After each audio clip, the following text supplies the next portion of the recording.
remember that there is something called the Stockholm syndrome.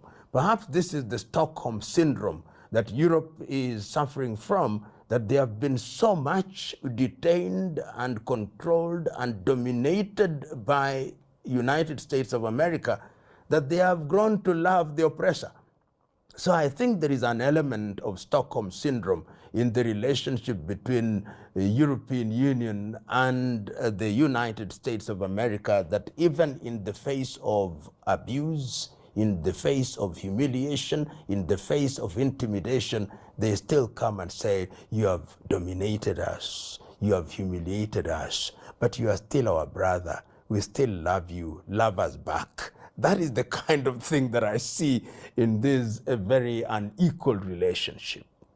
You know, when you look at the relationship between Donald J. Trump and European powers, particularly individuals such as President Macron of France, a few things stand out. Remember that Macron leads a country that was a major colonizer, a country that in the recent past has lost most of her former colonies, lost control in most of her former colonies. In the Sahel region, they have lost out, and its diplomatic significance in the world is reducing by the day. But it is a colonial power that still has hubris. Macron still thinks that this is the France of Napoleon Bonaparte. He thinks that this is the France of Charles de Gaulle. This is not that France.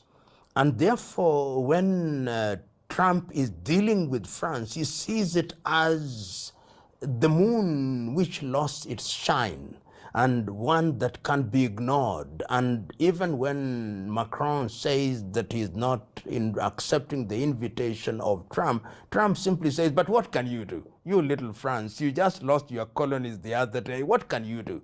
When push comes to shove, can you tango? Can you just with the United States of America? You cannot. You are struggling to regain your lost power and your lost territories. You can't. The United States is the United States of America. And you won't be surprised if in a short while you'll see President Macron in the Oval Office delivering a message with Trump next to him, saying how they have discussed and have agreed that the historical ties between France and the United States can never be compromised. There may be little disagreements, but France and the United States are joined at the hip. Who has the last laugh? Trump.